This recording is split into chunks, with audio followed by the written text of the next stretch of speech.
So that rant got way more impressions, engagement, comments than I can keep up with. Like when we hit the 300, I just stopped. I just couldn't. Did any relationships come out of that? I don't know. Did I gain followers out of that? I don't think so. Even though it was very viral, it didn't do anything meaningful for my personal brand, but that was on purpose. Versus when you talk about real stuff. You might not get the engagement because it's raw, it's authentic. You might not get the virality, but you're going to develop those amazing relationships because it's going to connect with someone who's going to slide into your DMs and say, thank you. That authenticity and that rawness and building my personal brand in public is what landed me all my previous clients and what landed me the role at Modus. That's so good that you broke it down that way, because I think at the executive level or even the senior leadership level, people really focus on this 30, 60, 90 and think like future. Especially at the executive leadership level with marketing, 30, 60, 90, it becomes your long-term strategy. You're learning, then you're planning, and then you're doing. It helps you reframes your mind of it's okay that I don't know everything on day one, and it's okay that I don't know everything by day 9. Most marketing executives keep their chaos behind closed doors. And then there's Sherehan Ross. She's built her brand by building in public, turning daily frustrations into online rants, sharing the messy truth of leadership and motherhood, and somehow making B2B SaaS content that people actually stop scrolling for. Today, we're unpacking how building in public builds authority, from knowing when to rant, how to teach without preaching, and why showing your work might be the smartest strategy of all. Sherehan, welcome to Workfluencer. Thank you, Rhona. It's so exciting to be here. And this was a lovely intro. I really appreciate that. Of course. So I'm so excited for this conversation. You've gone from Fortune 100 to fixing broken RevOps at Modus Planning now. When did you realize being corporate polished wasn't serving you anymore? It was about a decade ago. I decided to go back to school to get an MBA. And I had a couple of wonderful professors who all came from the food and beverage CPG industry, and they were all entrepreneurs of some sort. And I kind of got bit by that bug thinking, I need to do something for myself. I can't stay in a corporate environment where there's just too much red tape, too many bureaucracies and policies. And while I love process, I am OCD that way, I still wanted the freedom to build and to learn and to grow. And so I went out on my own and I started freelancing with nothing to show for it, having no business doing it. I mean, I tell everybody all the time, you got to do what's right for you. And for me, I took on free work. I mean, literally, I worked for free for a year or two while I was building my book of business, and turned that into a marketing agency. And it's funny that you ask that because, or you say that whole full circle. Most people go from corporate to freelance to owning their own thing, and then they stay there. I did that. I went from corporate to freelance to fractional to owning my own thing, and then back in house, not corporate, working at a startup. But yeah, I did the full circle.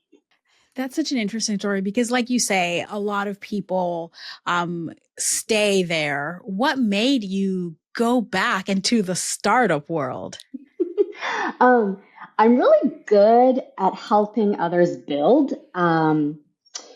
The thing is, owning our own business. So we started a family business in CPG, in the food and beverage, hot sauces to be specific. And there's a whole other story around that and a full circle moment with Heatness that came up recently. But it's cutthroat. It's hard.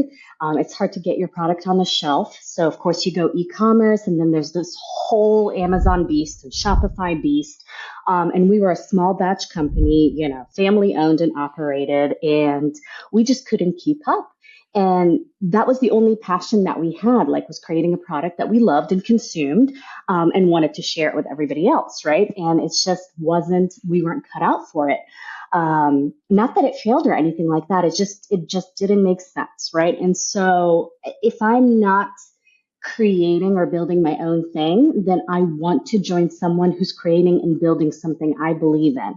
And I love, obviously, the food and beverage industry, and I love CPG, anything from like beauty to personal care to whatever it is. If it's a consumer product being sold somewhere on a shelf, I care about that kind of stuff. I'm a consumer. True and true. I'm a consumer. Like I see an ad, I see a new product, and I'm usually like, what? Let's figure it out, right? Like, should I buy it? And so I wanted to be in that space. But I also am a B2B SaaS marketer, right? Like that's where I spend the last decade of my career really focused on B2B marketing, startups, technology. And I said jumping from that to CPG was going to be extremely hard. And then comes Modus, and it was just all the stars aligned because Modus Planning is a B2B tech startup, but we serve CPG brands specifically in the food and beverage space. So I'm like, okay, two of my favorite worlds colliding is like, you can't say no to that. You just Exactly. It's like a sign. If you've made it this far into the episode and you're not subscribed yet, now's a good time. So your bio that you shared with me says making marketing more human. What made marketing inhuman for you in the first place? We got to a really bad reputation as marketers, focusing on attribution and MQLs and SQLs and all these terminologies that you're probably like, thank God I'm in the HR space. None of this makes sense. We just, if we couldn't figure it out, we threw more process frameworks, playbooks, and acronyms at it. And it became sort of a, just a poop show, and it became very transactional. And the best marketers that I study, get the privilege of calling friends and peers and colleagues on LinkedIn, all agree that we got to go back to basics, the fundamentals of marketing, which is that human to human interaction, because marketing is part psychology, right? So my job is to make you feel something, right? And make you act on that feeling. And to do that, you need to be aware of that, whatever that something is. If you don't have awareness of it, then boom, out of the window, like you don't care, right? And if I don't get to the emotional part of things, you're not going to take any action. And that's marketing. The best marketing in the world is word of mouth. We still, to this day, to this very day, if your best friend, your whoever trusted person in your life said, hey, oh my gosh, I just, got these new headphones and they're the best thing to ever happen to me, you're probably going to go check them out. And whatever it is, with food, with product, with whatever, with services, like, hey, I'm looking for a tutor, boom. I'm looking for the best beach to go to. Like we just moved to a new state and a new city, and it's a coastal city, right? We're in Florida, and there's about 1 million different beaches, and there's just 4 of us. We can't go check them all out. And so we asked, and we trusted people's not opinion, not advice, but their take. Like, hey, how old are your kids? And I tell them, and they're like, okay, well, if you go here, this is what can happen. If you go here, and they were very helpful. And guess what? We went with that recommendation, and it's so far been blissful. I didn't research best beaches in Florida. I asked another human. And that's really why influencer marketing and employee generated content and all of that is making a comeback. Or well, influencer is newer, I guess, but it's really why it works, because you're trusting someone else, someone that's built trust with you somehow, whether through their content. When you see their products, it's like, oh my gosh, I need to stop myself from going on TikTok, because I end up buying all the lipstick, all the makeup, all the whatever things that I don't even need or use because someone I trust says it was cool. And I'm like, oh my gosh, let's try this out. I had to delete TikTok. TikTok's shop is going to make me go broke. I mean, Dibs keeps going viral with their releases, and I'm like, stop. I don't want to know that you have a new mascara that's double-ended. Go away. I know. So you've got 2 kids, a VP role, your personal brand. What's the unglamorous truth about juggling it all? Oh my gosh, it is messy. It is chaotic. It is uncertain. And So I just posted a few minutes ago something a little raw, but I kind of took a funny twist on it. But self-diagnosed OCD slash ADHD. So like things have to be planned and perfect, but like 3 minutes later, I give up and like I move on to the next thing, right? And life is like that. I believe it's messy because it's a pendulum swing. People always talk about balance. Balance is for things that are still, and life is not a standstill. Like you can't keep it balanced because that means you have to stand still. It's a pendulum swing. And you know what? The move took it out of me. So the swing went this way, and I had to focus all my energy on making sure that we're settled. My kids are good to go, blah, blah, blah. And you know what took a hit? LinkedIn posting. I just paused for a couple of weeks. When I first started as a VP of marketing at Modus, that was another pendulum swing where my entire focus was on hitting the ground running, learning the business, proving myself, getting my KPIs in place, meeting the team, meeting the customer, going to all these events, doing all my like 30, 60, 90 in the first 9 days, right? And so guess what? I didn't spend a lot of time this summer with my family, and that's okay because it's a pendulum swing, and I've deposited enough into the different relationships that if I step away for a week or two to focus on something else, it's like not the end of the world. But people don't talk about that. They don't talk about how messy it is. They don't talk about like your inbox will never go down to zero, even though I full panic mode when I see inbox not at zero, but I can't keep up. I'm one person. It's your child's, socks are going to be mismatched sometimes. You're going to forget their water bottle when you drop them off at school.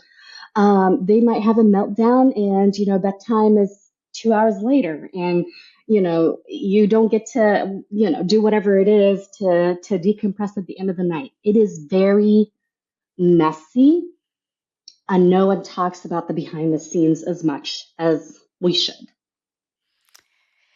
Very, very true. Behind every polished post, every polished personal brand you're seeing out there, there's the messiness of life because they're human. Everyone is human and everyone has some messiness. As we were preparing for this, you said something, you mentioned something that really caught my attention. So you say that rants get engagement, but authenticity gets followers. Walk me through a rant that actually built relationships for you. Oh goodness.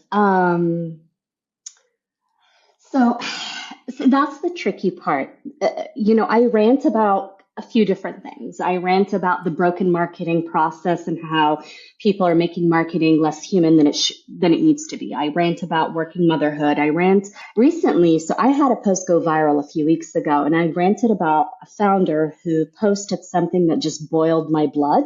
And this is very relatable to you because it's in the HR space, right? He was talking about 100 days later, and he still couldn't find his head of marketing. And I can't remember how many thousand applicants and all this stuff. And it just drove me insane because there's plenty of great talent. So like, it just boggles me that people are saying, I'm hiring, but I can't find the right person. And then there's this other group that is all looking for a job and they fit the bill. So where's the disconnect, right? So that rant got way more impressions, engagement, comments than I can keep up with. Like I usually reply to every single comment. When we hit the 300, I just stopped. I just couldn't. Did any relationships come out of that? I don't know. Did I gain followers out of that? I don't think so. Even though it was very viral, it didn't do anything meaningful for my personal brand, but that was on purpose. I was putting something out there because the job market is horrible. I know. I've been in it. And I wanted people to know that, now as a leader, as somebody who's going to be hiring, like I get it. I'm not going to be that person, right? Versus when you talk about real stuff. You might not get the engagement because it's raw, it's authentic. You might not get the virality, but you're going to develop those amazing relationships because it's going to connect with someone who's going to slide into your DMs and say, thank you, I felt seen, or hey, I saw this post of yours. I'm not comfortable commenting in public, but can we take this offline? I mean, that authenticity and that rawness and building my personal brand in public is what landed me all my previous clients and what landed me the role at Modus, right? It's that relationship and that network. It's interesting. I I think on a daily basis, I just I just post how I feel, right? And as a marketer, don't do that. Obviously, you should have a content strategy. Random acts of content is not a strategy. But for my personal brand, because I have nobody to answer to for my LinkedIn, it's a little bit different, right? And so I don't do I'm not doing marketing any favors by randomly posting. I know that. And I need to work on that. But, again, it's the pendulum swing. In the beginning, yes, I would sit down, I would dedicate a day and a block of time where I'm just writing my little heart out. And then I organize all of these and start editing. And then I'll put it in my content calendar saying, like, on Monday, it's going to be this. On Tuesday, it's going to be this. And I'd have my message tracks and, and experiment with different things and test and like figure out what time I'm going to post. I did that for like 2 or 3 years, which is how I got here. But then I got, I moved, I got the job at Modus, and all this happened. And I was like, I get it when people say they don't have time. And so I try to show up every day or as much as possible, but I don't always have it planned out like I should. So do as I say, not as I do. But as you were explaining the story and sharing the story of your viral post, not getting you a lot of followers and stuff like that, my immediate mind as a content strategist was, well, that was amazing. And that shows how strong your profile is. And that's really like anytime I've had something go viral and people are like, oh my gosh, you're going to get so many new followers. I'm like, no, I'm not, because people are going to go to my profile and they're going to see what I usually talk about. And they're going to realize that I'm not for them. And that is amazing. And that's by design. And that's what I want. The viral post helps the algorithm love you and all of that stuff. So there is a spot for them, but your profile and all the rest of your content has to be so strong that you're not attracting a bunch of people who don't care about your content. So exactly. That says a lot about how strong your profile is and how intentional you've built things. Cause yeah, you'll have a rant from time to time. I had one a couple of weeks ago that I'll call it semi-viral. And it was just like, after a while, after comment 100, you're really great at 300. After 100, I'm like, okay, I'm done. This is not it, type of thing. So, you also do some how-to post in your building in public. And I like this because a lot of people on the building in public do the whole just showing the behind the scenes and no like substance. And like people have to infer what the lesson is, but yours, you do a good mix of both, right? So like, talk to me about your most successful, if you remember, how to post. Like, what was the problem? How did you structure it? And why do you think it landed? Actually, that was very recent. How to be the VP of marketing at a high growth tech startup. We all know you start a new job and you usually have your action plan, your 30, 60, 90. And that's great. And I said, let's flip that and figure out how to make it, 3, 6, 9, 3 days, 6 days, 9 days. Like, what are you delivering by day 9? And I walked them through my process of how and why I said that. And it was actually inspired by Kyle Coleman. He's a LinkedIn influencer. He talks marketing, and it was inspired by his post because he recently left as a CMO and now is like a VP somewhere else. And he talked about like how, you get in and you prove yourself and what that looks like, especially at the executive leadership level with marketing, 30, 60, 90, it becomes your long-term strategy and you got to focus on the short term and the quick wins. And my how-to is really what that focus was. What am I trying to deliver? What am I trying to build? And what am I shipping quickly? And I simplified it by saying, look at it as 3 steps. You're learning, then you're planning, and then you're doing. Learn, plan, do, right? The learning phase for most of us should never end. So it's not like you learned and then you moved on. No, you're learning continuously, but each stage of the learning, then you're planning, analyzing, figuring out what to do with that learning, and then you're executing on it. You're doing the work, you know? So your learn could be, how are we going to market right now? My plan is, how should I update this go-to market to make sure that we are talking to the right audience via the right channel, saying the right things? And what does that mix look like? And so build that plan. And then the do is actually going out and testing, putting out the content, sending the email, running the campaign, paying for the ads, et cetera, et cetera.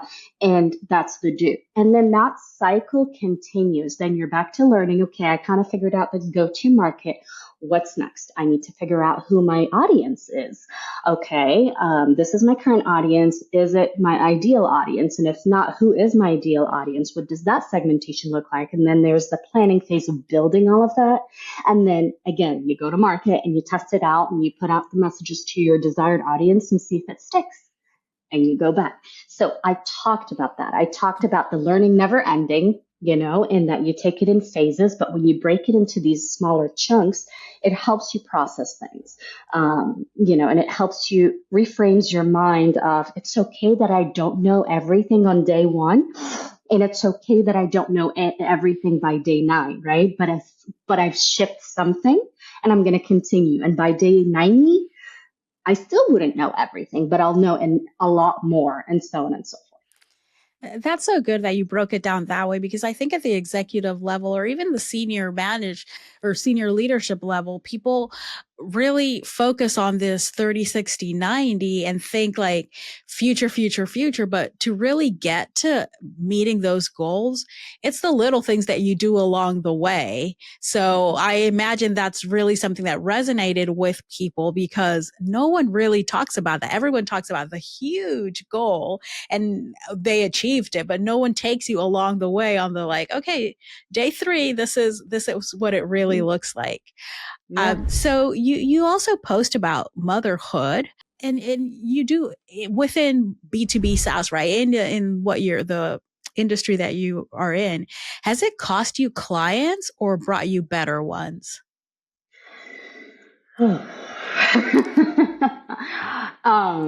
So the motherhood tax is real.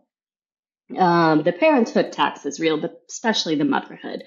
And I don't know that it's cost me clients, but I could tell you this. Both pregnancies, I was laid off. One was during maternity leave and one was 2 months before delivering my second baby. So, you know, is the tax real? Absolutely. And I talk about motherhood because before becoming a mother, I didn't understand mothers. I didn't understand time. I didn't understand why you ran out of time. I didn't understand why you couldn't dedicate your life to your like one thing at work, right? And then I became a mother and I realized I understand now. And I wanted to make sure that they felt heard, seen, and also like it's a community thing, right? Like I want to find my lookalikes.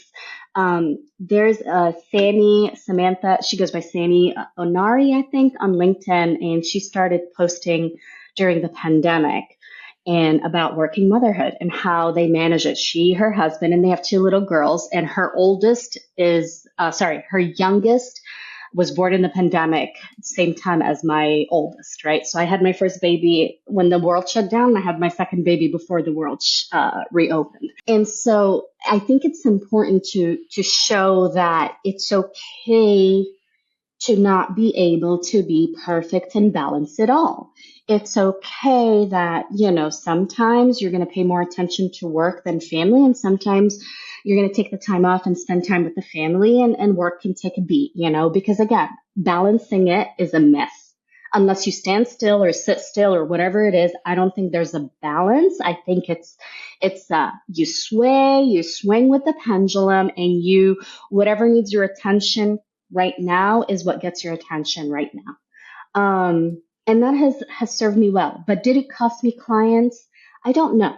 I don't know that it cost me clients. I know it cost me jobs. But the clients I've worked with, I was very selective. I speak from a place of privilege, obviously, to be able to be selective, to be able to say like, no, I can turn this down, or I don't have to chase this. Is a privilege, and it's because of family and loved ones and the support of my husband and all that other stuff. And, But it is scary losing a job when you're relying on that income after you bring life into the Yeah, world. and in the country that we live in, where it's sometimes you're not sometimes where your job is tied to your health insurance and stuff like that. I mean, I'm not a Hmm. mother, but I've seen it many times in the work that I do and with friends. It is real, and I'm glad you mentioned it, because there's so many times, unfortunately, in what I do, I've had to be leading layoffs many times. And usually people are like, oh, well, so and so, so and so, so and so, because they were probably going to leave anyway. And I'm always having to be there like, what? No, like, what are you talking about? This is when they need us to be The supportive most. of them the most. If I've had to do it, if someone who was either pregnant or about to have a baby or just came back from pregnancy gets laid off, it's not because of that reason. It's because of whatever else we were considering and all of these other reasons. But 100%, as someone who is in those meetings, I tell you that it's real. It's not like what people are saying. No, people just imagine, oh, well, they're going to be better off with their kids at home. And it's like, I'll never forget the first time I heard it. It was the wildest, like, my face was like, what are you talking about? You're dealing with so much, like women go through so much physiologically when you get pregnant. I mean, just monthly, we go through so much hormonally and physiologically. And then there's pregnancy and there's postpartum and whether you're nursing or not, like breastfeeding or not. And then there's menopause and there's just so much, right? And um, the elite, privileged, executive women that make it look like they have it all together and everything is so polished and perfect and they're in their C-suite at the Fortune 100 and you're like, yeah, that's I don't care how much money you make. It's still messy. It's still raw. You're not, I appreciate the people like Jessica Winder. I'm sure you know her because she's in your space. Okay.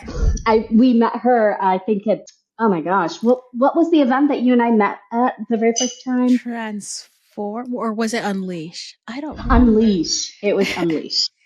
So I met Jessica at Unleash and I was in awe of her because even though she exudes perfection and she looks perfect, she's a mother of two sets of twins.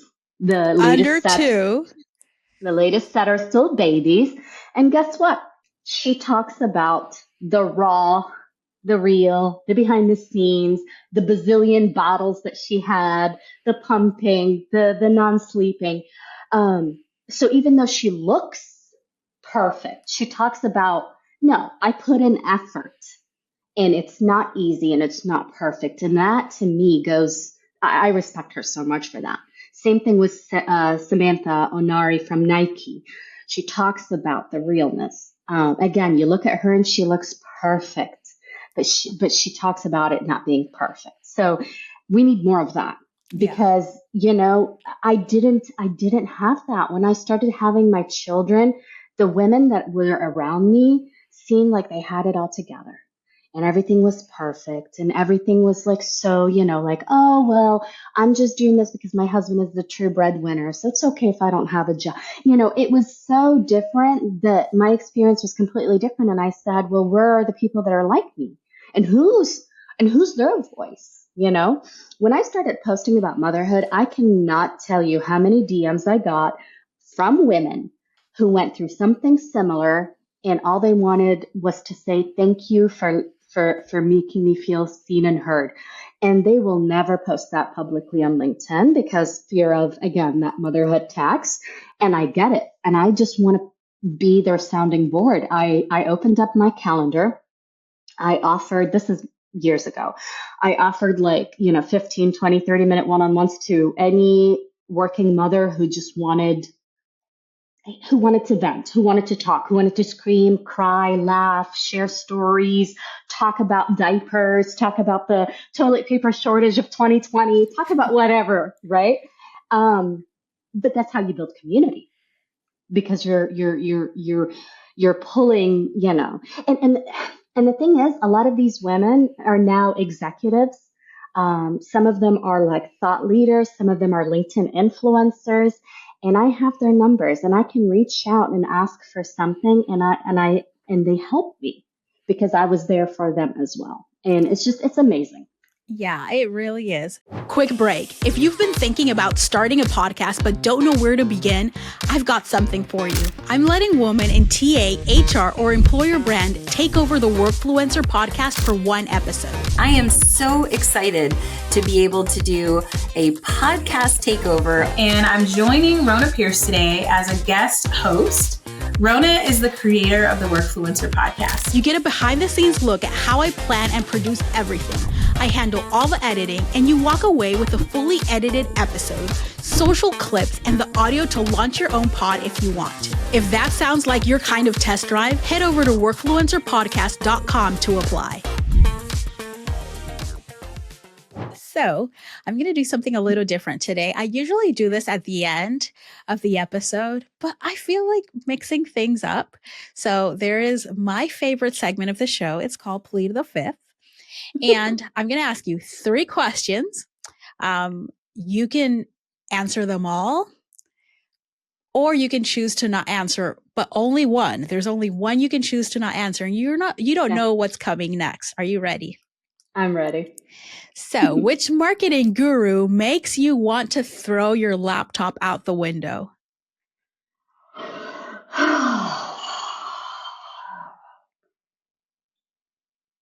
Oh, I don't know what's coming next. I plead the fifth. All right. I think this is the first one. Who knows what's coming next? What's the LinkedIn trend that needs to die immediately? The fluffluencers, or whatever you want to call it. The people with the gazillion followers that tell you it is easy to buy their course, and the format, the template, the whatever, like there's the hook and here's the body and do it this way and do it that way. And now everybody sounds the same, and that needs to stop. That choppy flow. Eminem said it best in one of his raps, and he was like, that choppy flow with trap rap or whatever. That's happening now on LinkedIn content. Like nobody's telling a story. Everybody's like boom, boom, boom. And I mean, I do it too. I get it because attention spans, it's people want to they're consuming so much content. So like to make them stop, yes, you need a hook, and yes, you need to tell a story, and yes, you need to keep it short and simple, et cetera, et cetera. But like this whole, like there's a template, okay? Yes. And everybody's using that template, and that template needs to stop. And the big names that are doing that, like they know who they are, and their followers know who they are. But anyways, that needs to stop. And you can see the post and be like, oh, they're following so-and-so's template. They bought so-and-so's course. Anyhow, the next one is the spiciest take you've written but haven't posted yet. Spill it. Haven't posted yet? Oh, goodness. I actually posted it and I considered taking it down, but I didn't. Would that count? Yeah, what was it? I said, oh my gosh, I'm going to get so much heat for this. Revenue is not a marketing KPI. That could get me fired. That could get me in trouble.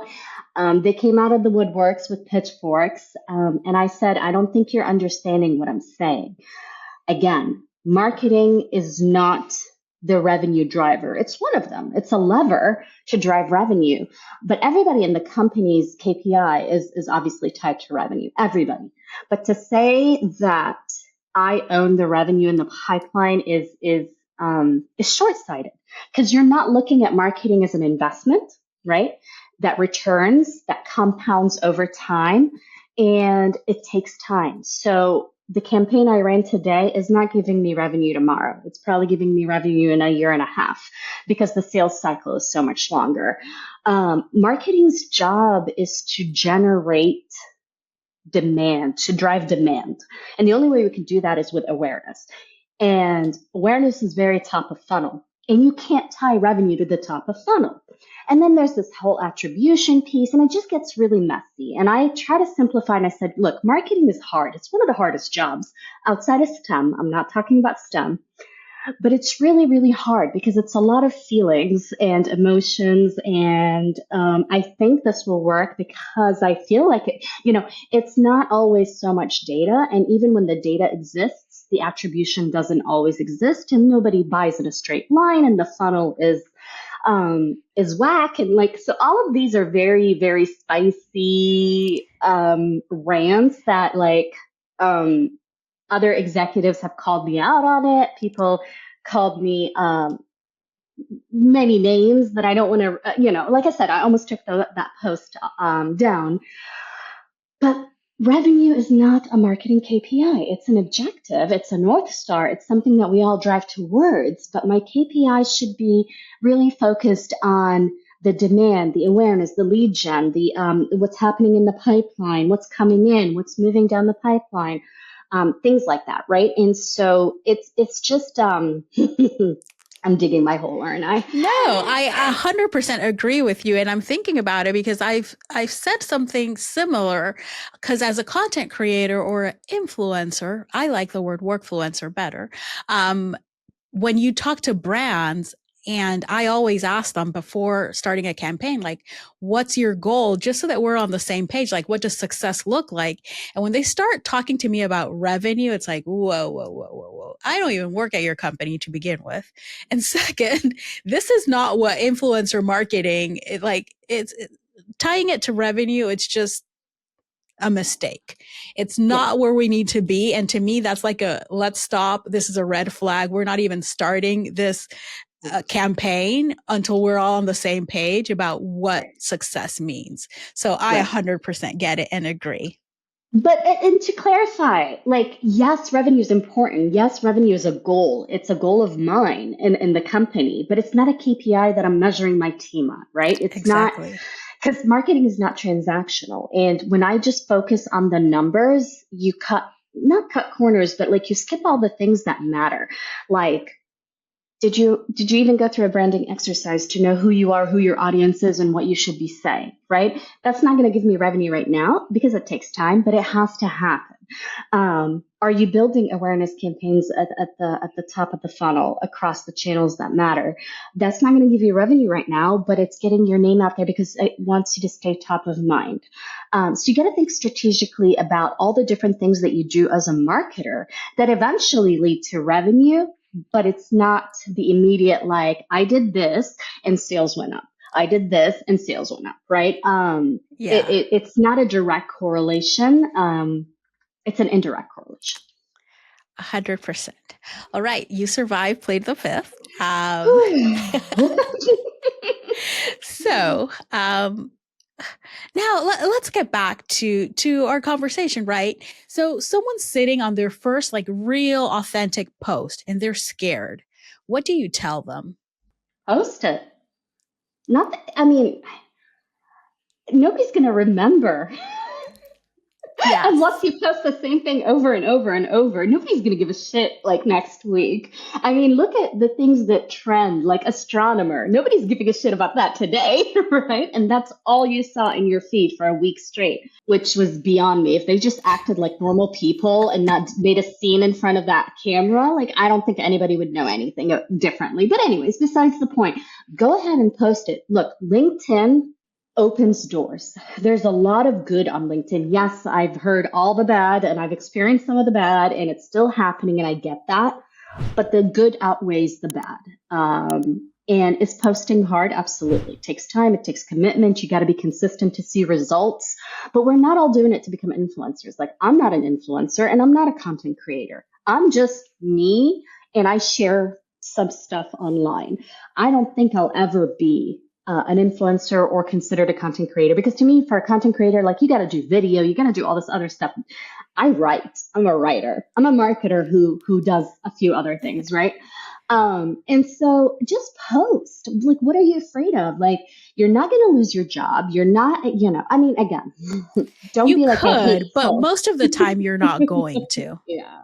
Well, it depends what you're posting. Like, I mean, if you're going to post something hateful and misogynistic and like racist and just horrible, no, that's going to cost you a lot of things. It's And no different also, than saying it to your coworker. So if yeah. you're not going to say it to your coworker, you probably don't need to be posting it online. Let's put it that way.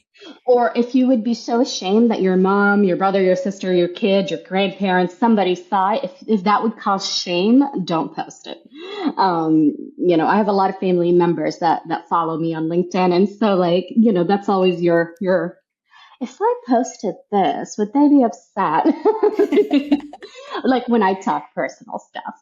So yeah, I just go for it. You might be surprised on how it's received. And you know what? I became a much better writer and creative person because of my LinkedIn journey. Have you ever had any family member or anyone that knows you well, like take you aside and call you out and be like, why did you post that? My husband. He told me not to post that revenue post. He was like, girl, you're going to get into trouble. And I did. But Same I don't with want my to lie. husband. Like the husbands, I think they just want to protect us because mine would be like, I'll be like, oh, look at what I'm going to post. What do you think? And he'll be like, ugh. And like, I think he does that. And I'm like, yes, I'm posting it. I'm going to do it anyways. All right. What's your hell yes versus hell no filter for what becomes content? Hell yes is I believe it, I live it, and I'm honest about it. I'm not sugarcoating it. I'm not making it seem like it's something it's not. It's the raw, it's the real. Hell no is desperation is how do I say this? So, because I've been in so many people's shoes, right? I've seen it all. I've been in a good place, I've been in a bad place, and then everything in between. And when you're in the really bad place, creative outlet is important, and posting about it can help, and it brings you community and brings you people that can support you. But hell no to like. There was a person, and I had to like sort of just stop following them. It was just too negative, right? Like I understand you're going through a hard time. People want to know about your hard after you're successful, not while you're in the hard. And that's just human nature. It's unfortunate, but it is true. And so if you're in the thick of it and you're posting negatively about it, it's just hurting your personal brand and it's hurting you. Versus sharing, but in a different manner. So like, don't be desperate. Don't be needy. Be open-minded, be grateful, be helpful. Certain things should not go on LinkedIn, just period, So I think there's that. So the hell yes is be authentic and be real. Hell no, like be careful how you share some of that authenticity and realness. Yep. And there's always different platforms because you can share, like I always try to share again from a place of like teaching or like a lesson. So it usually can't be while I'm in the thick of whatever is happening, like you said, because sometimes you're just surviving. You're not learning anything right now. You're just trying to get to the finish line of whatever you're going through. And that's not sometimes not the best time to post, but if you absolutely have to, there are other platforms that are way more conducive to that and way more like, what's the word that I'm trying to say? That are going to treat you nicer about it. I miss Twitter so much. Whatever's happening there, no, that's not my thing anymore. But then there's Threads, which is like the best thing. So it's like there's other things. There's like your Instagram stories. It'll go away after 24 hours and stuff like that for those moments when you're in the thick of it and you still want to share. But like be very careful of because what you put on the internet is on the internet forever. Even if it's just 24 hours, there's ways of getting it. So somebody's screenshotting it and saving it. Yes. But like also LinkedIn is different. As a platform, LinkedIn is different. People are who they are on LinkedIn versus like on Instagram. Like the handles, like I don't even remember who my friends are on Instagram because like Krista is not Krista on Instagram. It's like catmom17 blah, blah. And I'm like, who is this? And you can't do that on LinkedIn, right? I mean, I'm sure you can, but you don't. And so LinkedIn is different. And yes, I know people are like, oh, LinkedIn is not Facebook. Oh, LinkedIn should be whatever you want it to be. I get that.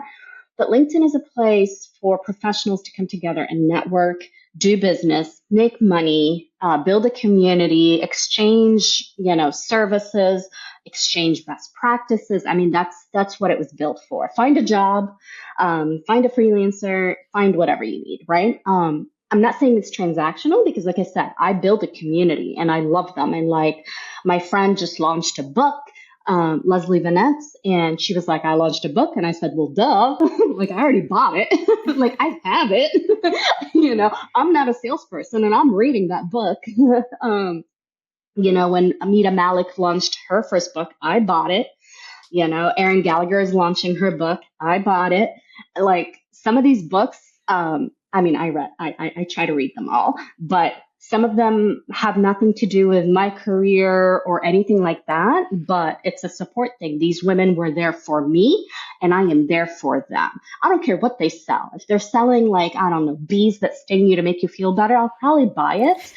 Even though I am deathly terrified of bees and no thanks, but I'll buy it and give it away. I mean, at the end of the day, yeah, LinkedIn is different. And I'm always, and I think you as well, team authenticity, but authenticity doesn't mean being a hot mess online. It does not mean that. There's a difference, and you don't want to be a hot mess online anywhere. Like this is why you have family or friends, or like go to the store to the person who's not going to see you again and be a hot mess there. Like I get people talking to me random stuff at the store sometimes. And you know what? You listen to them because who knows what they're doing. Don't post that online. Exactly. Well, I always give the same advice to pretty much everybody. There's 3 things you need in your life, regardless of who you are, where you are in your career, mother, not mother, man, woman, child. It doesn't matter. You need a therapist at some point in your life. Go be a hot mess with that therapist.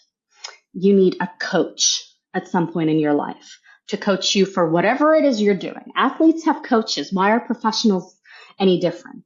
I need a coach. You need a coach. We all need a coach. Coaches have coaches. Therapists have therapists. Yes. You need that. And I forget what the third one was, but I got to come back to that one. But there was a third one that I said you always have to have in your corner. Oh, a mentor. A mentor. So, and coaches or mentors are not the same thing, right? Like you could be my coach, but you cannot be my mentor because we don't work in the same field. Like you're not what I want to be. I'm not what you want to be. Like, you know what I mean? Like, yeah. You can't mentor me in a marketing stage. So your mentor has to be somebody whose job you eventually want, right? That's a mentor. A coach is somebody who can coach you on things, whether it's how to speak, whether it's how to write, how to present yourself, how to play football, how to do whatever. Your coach can coach you on things, whether or not they do it in their own career, right? Like you're coaching me on how to present myself on a podcast. Has nothing to do with marketing, but you can't mentor me. And, so that's what I'm talking about. So these are the 3 people that you need in your life at some point in your life. Doesn't have to be always, doesn't have to be at the same time. Get one of those, better yet, get all 3 of those. So anyways. Amazing. So I have loved this conversation. How can listeners connect with you? LinkedIn. I am very, very active on LinkedIn, and I'm very easy to find. Sherehan Ross. I'm the only Sherehan Ross. So if you Google me, it is me, and you might see some stuff. I'm just kidding, but you'll see everything. You'll see my education. You'll see my MBA days. You'll see like my trip to Egypt. That's all on there. I'm very online, but Sherehan Ross on LinkedIn. I am not sharing my email address. If you read my post from about an hour ago, you'll know why. I'm excited to go read it. Well, thanks again for being on the show. Thank you so much, Rhona. It's been a pleasure, and this has been so much fun. I appreciate you. Thanks so much for listening. If you're enjoying the Workfluencer pod, share it with someone who's changing how we talk about work, or who should be. And hey, if this episode gave you ideas or inspiration, leave us a 5-star review. Reviews help other listeners find us, and honestly, it makes my day. Workfluencer is produced by Perceptible Studios. Learn more about how we can help you use video to attract, engage, and retain qualified talent at perceptiblestudios.com. Thanks for listening, and I'll chat with you next week.